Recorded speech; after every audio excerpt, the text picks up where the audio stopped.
Están viendo aquí mi navegador, ¿cierto? Sí, señor. Ok.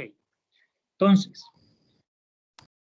en el chip, la información de ingresos de las empresas estatales es un poco diferente al de los entes territoriales. La entrada es la misma, consulta al ciudadano, y vamos a poner aquí, digamos que vamos a poner la empresa donde yo me desempeño, que es en Cali.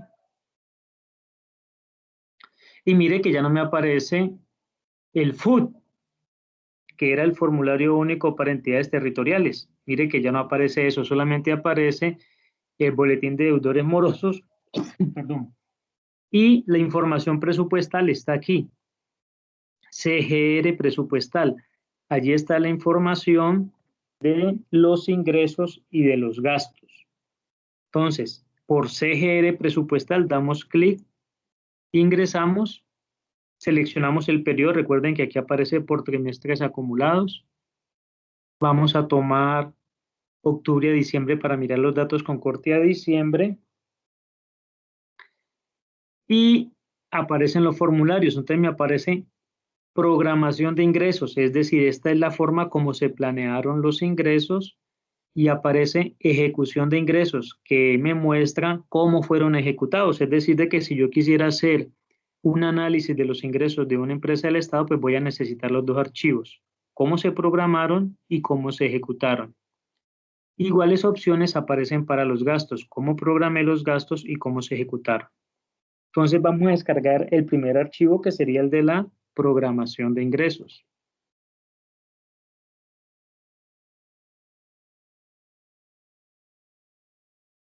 Pongámosle esto aquí en Cali, pongámosle programación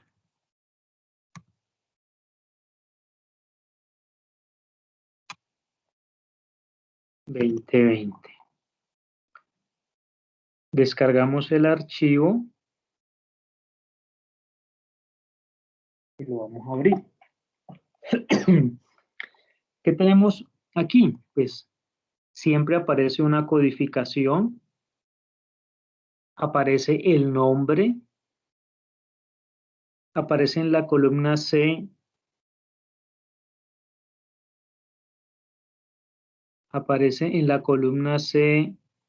qué tipo de recursos son, si son ingresos corrientes o ingresos de capital, ¿cierto? En esa columna C, en la columna D, el origen específico. Vamos a reducir un poquito esta columna. El origen específico, es decir, si son rentas propias, si son recursos que vienen de otras entidades. Pues en el caso de Cali, todos los recursos son propios. Y el destino o la clasificación que le da la empresa a cada uno de estos conceptos. Para el caso nuestro, en lo que vamos a trabajar, pues nosotros este tema de recursos y origen específico de recursos lo vamos a obviar.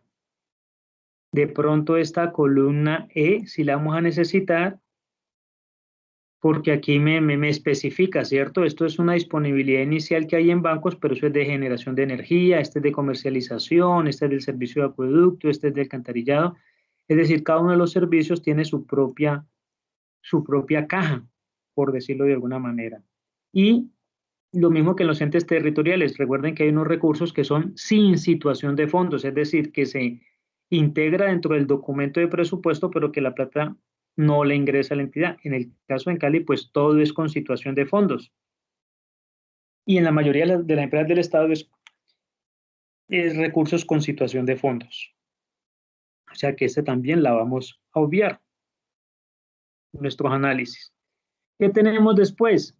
Tenemos el presupuesto inicial, que recuerden que igual que en los entes territoriales, el presupuesto de las entidades del Estado tienen que cumplir con las mismas fechas del ente territorial. Por ejemplo, Empresas Municipales de Cali pertenece, está adscrita al municipio de Cali. Y entonces cuando el municipio de Cali estima su presupuesto, el municipio de Cali dentro de su presupuesto debe vincular los ingresos y los gastos que tiene en Cali. Entonces, por eso en Cali tiene que enviar su presupuesto de ingresos al municipio para que lo integre. Entonces, casi que tenemos que cumplir con las mismas fechas que ellos cumplen. Por eso en ese presupuesto inicial que ustedes ven ahí, nosotros también lo empezamos a hacer por allá desde el mes de junio, julio, para tener los datos por allá en septiembre y octubre, que empieza todo el trámite de preparación de presupuestos. Columnas que no veíamos en lo de los entes territoriales. Por ejemplo, en la empresa se hacen adiciones al presupuesto, es decir, son recursos que no quedaron contemplados y que posteriormente yo puedo solicitar que se adicionen. El presupuesto de los entes territoriales, digamos, el presupuesto del municipio, ¿quién lo aprueba? El consejo. El consejo. Por el consejo, correcto, porque el consejo hace las veces de la junta directiva de la municipalidad o del distrito.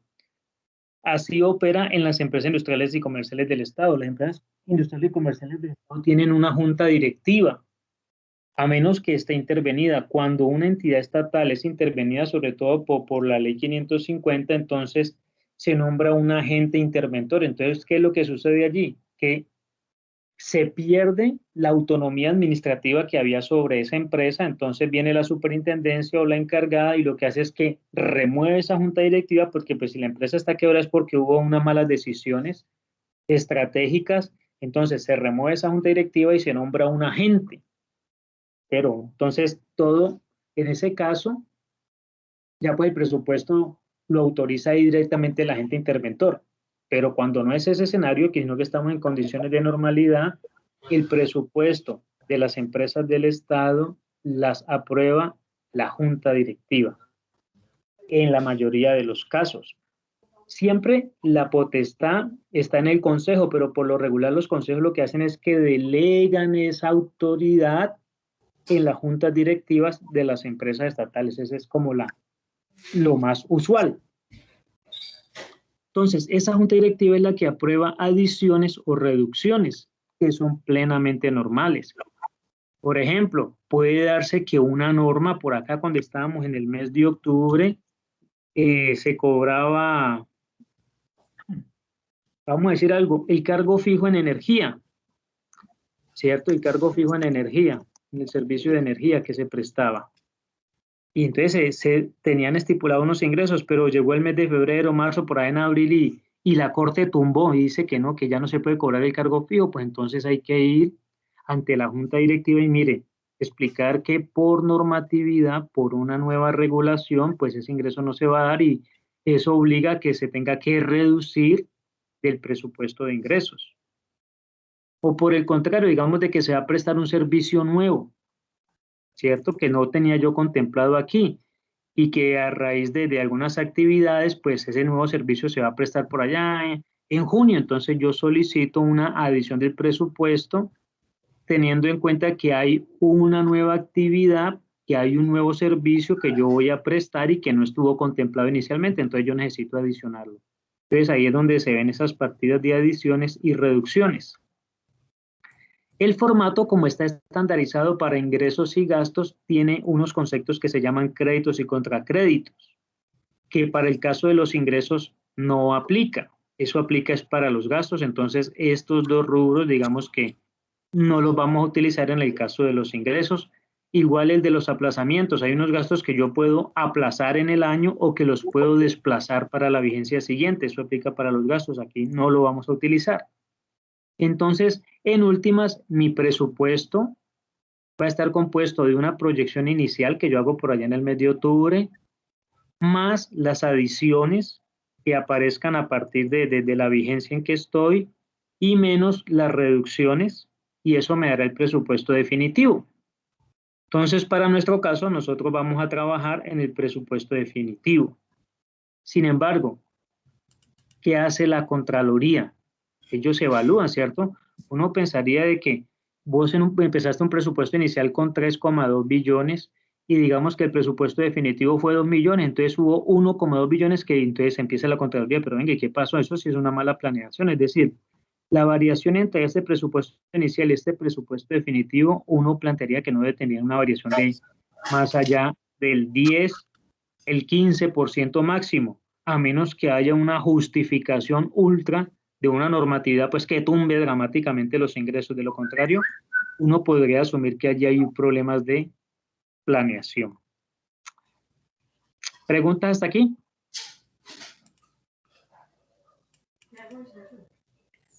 Bueno, no hay. Entonces, allí hay una plantillita que para que nosotros podamos hacer nuestro ejercicio y me voy a llevar los datos para allá.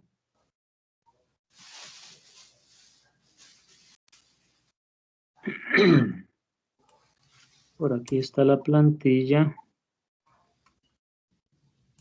Recuerde que el archivo de programación lo tenemos aquí. Aquí voy a pegar lo que yo descargué en esta hoja 1, que se llama programación. Este es el archivo original.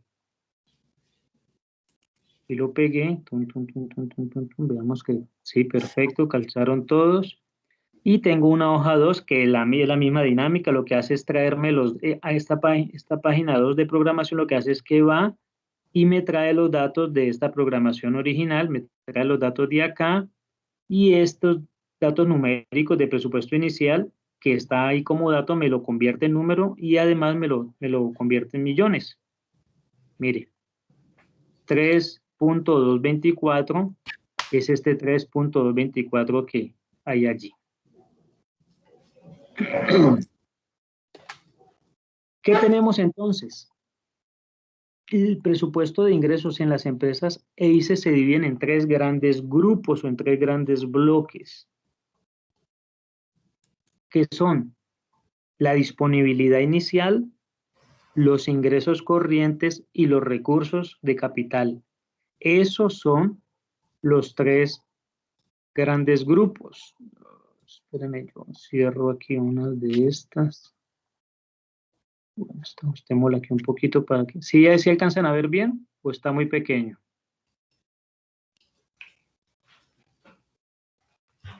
Sí, profe, sí se ve bien. Ok.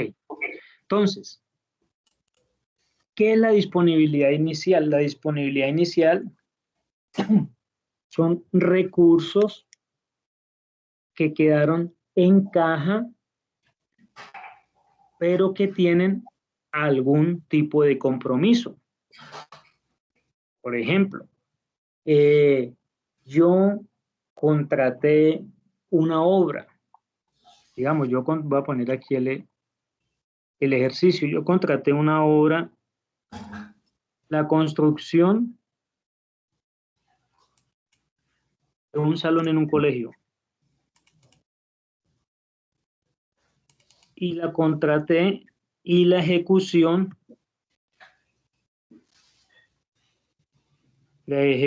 dura 12 meses, un año.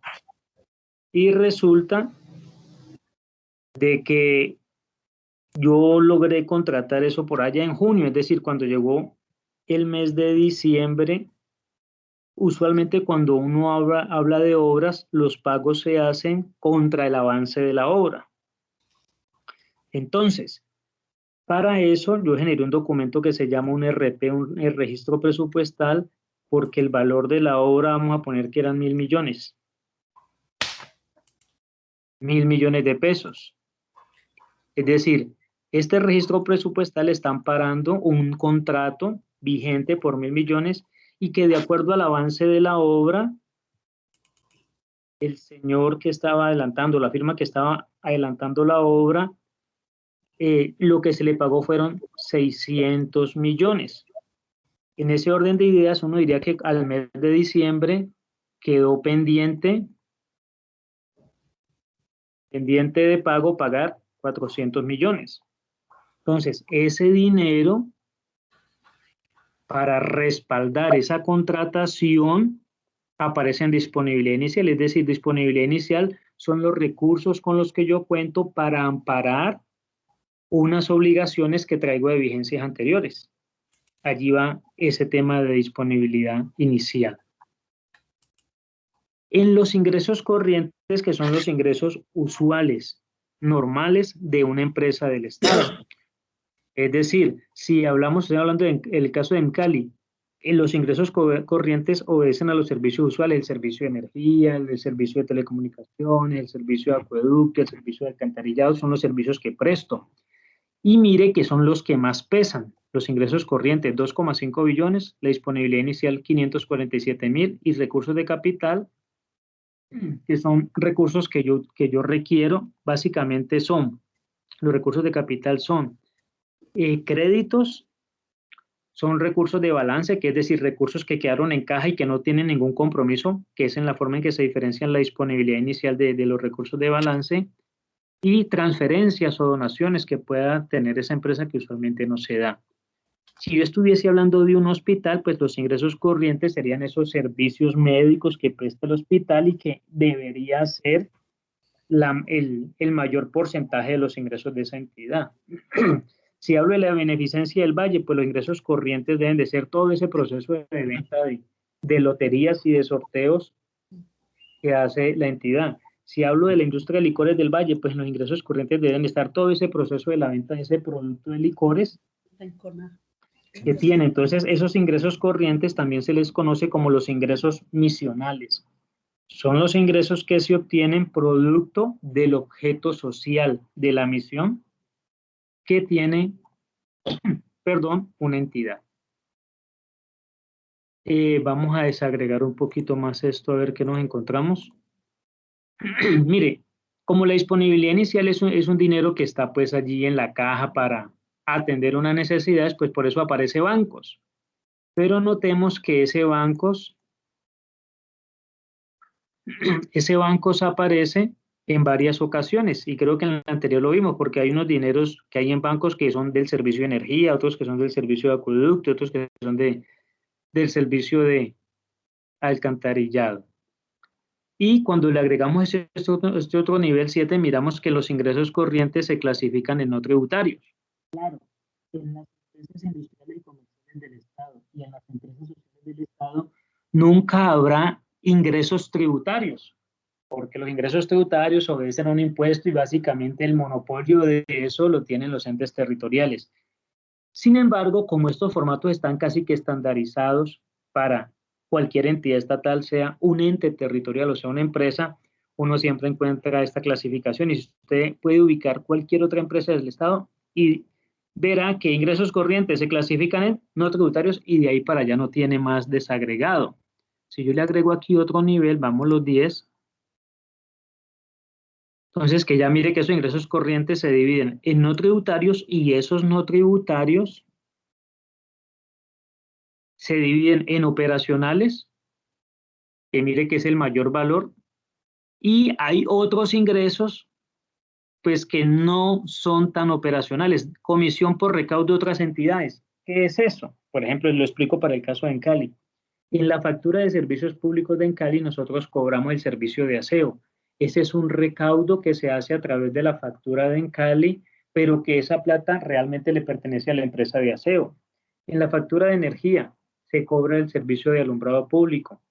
Es un dinero que recauda en Cali, pero que esa plata realmente le pertenece a la empresa de alumbrado público. ¿Qué recibimos nosotros? Una comisión, es decir, la comisión por un recaudo que hacemos a esa entidad de 326 millones, por otras de 210, otras 116. Entonces, observamos que estos ingresos corrientes se subdividen en un solo ítem, que son no tributarios, y esos no tributarios se subdividen en operacionales, omisionales y otros ingresos corrientes. Usualmente uno los agrupa. En la jerga, en el vocabulario de las empresas del Estado, estos no tributarios uno omite. Por lo regular omite eso. Uno simplemente dice, mire, los ingresos corrientes se dividen en operacionales o netamente misionales y otros ingresos corrientes.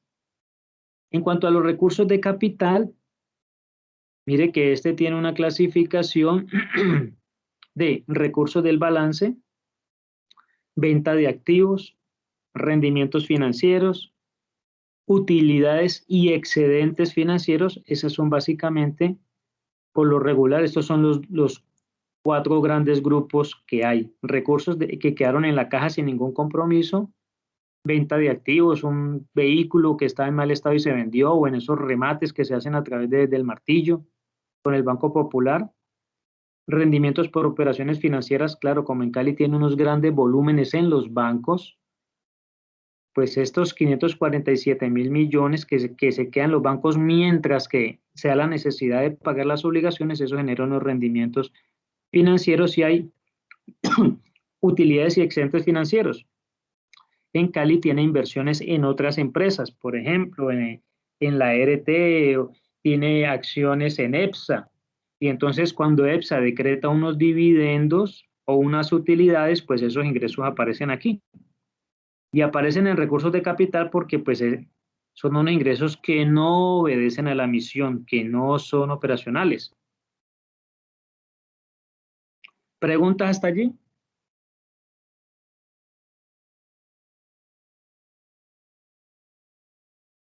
Bueno, entonces aquí he esbozado un cuadro resumen trayendo como los 4 grupos principales, ¿cierto? Estos ingresos que suman 3,2 billones fue el presupuesto inicial, el presupuesto definitivo fue 3,267.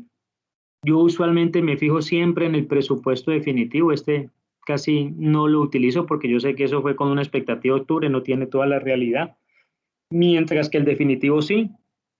Y aquí tenemos un análisis de composición, ¿cierto? Entonces, al 31 de diciembre del 2020, los ingresos totales de Cali fueron 3,2 billones. El 17%, es decir, 561.000, era disponibilidad inicial, recursos que vienen de la vigencia anterior, pero que ya tienen un compromiso, sobre todo para cuentas por pagar y para contratos que están en ejecución. Es usualmente para lo que se destinan esos recursos. Profe, Señor. perdón, usted dice que esos son unos recursos de la vigencia anterior, pero que ya están, digamos, ya están comprometidos. Sí. ¿Lo podemos seguir catalogando como recursos del balance o a pesar de que... No. Recuerde que los recursos del balance estaban acá abajo en los recursos de capital, que son recursos que quedaron, pero que no tienen una destinación todavía, que están libres, Ya. por decirlo así. Listo, profe, gracias. Entonces, decimos que entonces que los ingresos corrientes son el 78% de los ingresos totales. Miren que casi siempre se aplica esa ley de Pareto, es decir, los ingresos corrientes, que son los que deben ser los representativos, deben de ser el 80%. Imaginemos una entidad del Estado o una entidad cualquiera que sus ingresos corrientes fueran el 40% y que los ingresos de capital fueran el 60%. Uno diría, no, pues entonces esa empresa está en el negocio equivocado, porque su negocio no es este, su negocio está acá.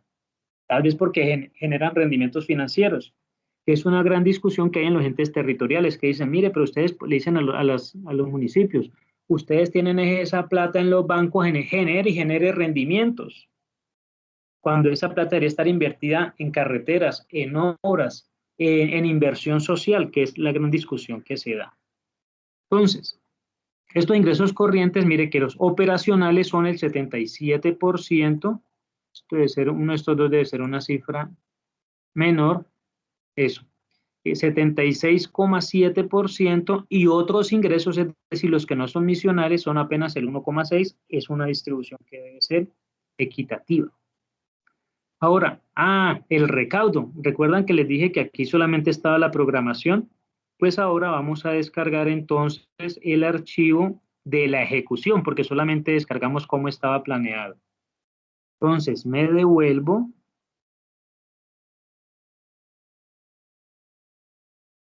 Si es que esto se devuelve, bueno, me haya salido. Ok, aquí en Cali.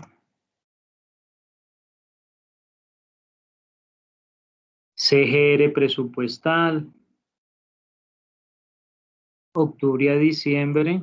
Y ya no voy a seleccionar programación, sino que selecciono ejecución de ingresos. Consultar. descargo el archivo y pongámosle ejecución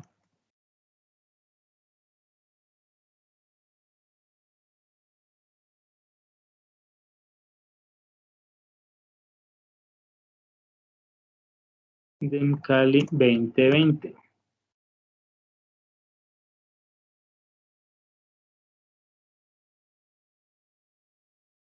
Lo abro. Miremos las columnas que tiene el código, tiene el nombre, el tipo de recursos, lo mismo. Y aquí, mire que aquí solamente me aparece recaudos, devoluciones si es que se han dado, reversión de algún recaudo, de pronto alguien pagó por error su factura y entonces hubo que hacer una reversión de esos pagos, recaudos. Estos son como modificaciones en el recaudo que usualmente eso no lo cargan. Básicamente lo que me interesa es la plata que quedó ahí en la caja, que sería esta columna ahí.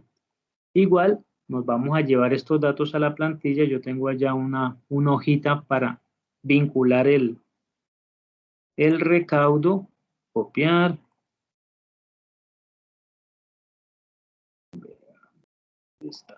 Aquí una hoja 3 que dice ejecución de ingresos.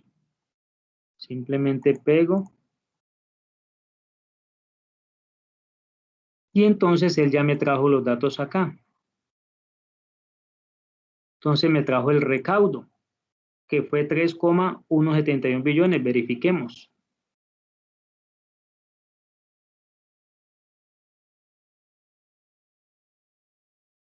$3,171,141. 3,171,142, ahí lo está aproximando porque está en millones. Y entonces podemos decir nosotros con lo que ya sabemos, voy a ocultar aquí este presupuesto inicial, que los ingresos de Encali fueron 3,267 billones y recaudaron 3,171, es decir, de que hubo una variación o hubo un incumplimiento en lo presupuestado de 96.000 millones, que corresponde a un menor recaudo del 3% frente a lo que yo proyecté. Ahora, si yo evalúo la gestión, es decir, la gestión lo que hace es que coge el recaudo y lo divide entre el presupuesto definitivo. La gestión fue del 97%. La disponibilidad por inicial siempre del 100%. ¿Por qué? Pues porque yo sé que es la plata que quedó en la caja. Eso ahí no siempre será el 100%. Los ingresos corrientes, mire que la ejecución fue del 95%, se ubicó 126.000 millones menos de lo que habían planeado. Los ingresos operacionales tuvieron una ejecución del 96%, con 91.000 millones menos de lo que ellos habían planeado.